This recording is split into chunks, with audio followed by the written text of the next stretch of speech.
It's all about the form and function. We know the power wires are going to come from this side, and naturally you want to keep the power wire as short as possible. You don't need a bunch of extra wire. I mean, yeah, I get it. The look is definitely, I mean, I'm a big fan of the look, but it's just so convenient with these on this end. I want them to sit like this, meaning this top one goes here and the smaller one goes here on the bottom, because that'll give me this whole big area here to deal with all my wire routing. It's not like it's gonna matter much if I put it like this. However, now getting to the controls on this end, it's putting them up against this, which is gonna make them harder to see. Everything is telling me to mount these with the logo upside down. It's just how they're gonna have to be. But my plan is to mount them just like this. All my signal will be on this side, all my outputs and power will be on that side. And I can make one big piece of 1/4" ABS to hold everything into this wall, attach it to these down here, and then use some of these factory legs that stick out to hold it in the bottom. That means I need to go cut some plastic.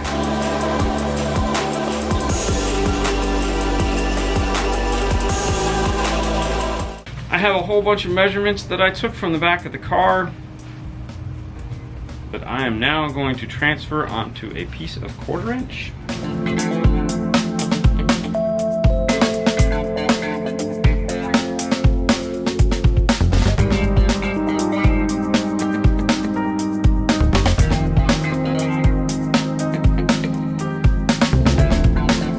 The overall shape of the big piece is 19 by 21.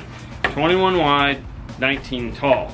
It is going to have some more cuts done to it where the legs and all those things stick out, which is the next step. To do that, this has a rough side and a shiny side. The shiny side is typically the back. I like to draw the reverse image of it on the back side so you don't see my white marker on top of it.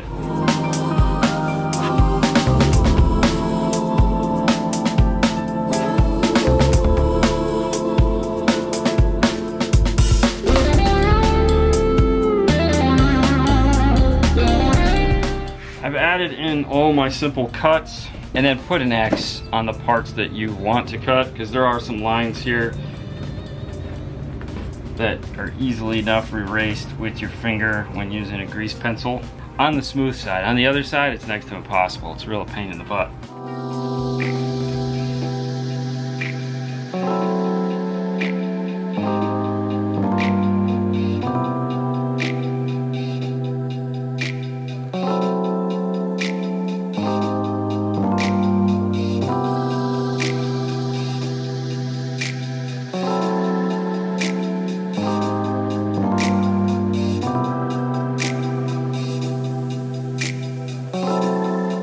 And this is what we're looking for. These two pieces are going to be heated up and bent into place to go where those factory screw points are. There'll be another factory screw that goes down here, and then I will probably make a bracket that comes off of the side to hold this corner.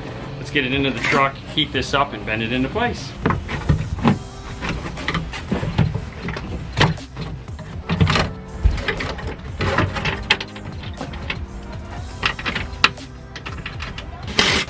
What we're looking at is factory bolt up here at the top.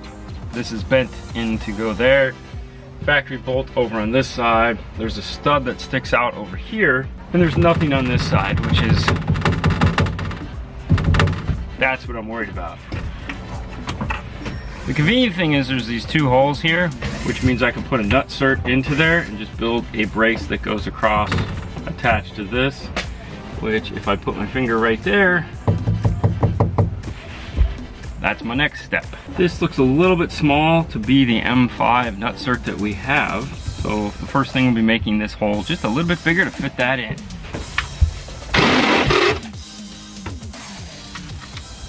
Perfect. Now if you guys have never seen a nut cert before, it's this little guy right here. It's a threaded rivet, has a little tiny crumple zone, and a screw, in this case a M5, will thread right into it, just like this was a nut attached to the side of the car. You have these weird looking things. It has a screw on the end of it. Screw it in, put it in the hole, and squeeze. And then you have to unscrew this to remove it out of the hole. With that done, we have a nice finished mount that we can put a screw into. This piece doesn't have to be anything too spectacular. I just need to measure for length. This looks like it's gonna be a perfect fit. The one thing I am gonna have to do it though is this sits back a little bit further than this. So I'm gonna be heating it up to put a little S-bend in it, just so I can push this into the car as much as possible. And also I wanna round off all the corners on this to make it look finished. I put some thin double-sided tape onto the back of our mount here, line it up with my hole, and push it into place. The reason why I do that is now I can take this over to the bench, drill a small pilot hole, and screw the two together, and I don't have to trace on here or guess where it needs to be. It's exactly lined up with my mount. This guy is done.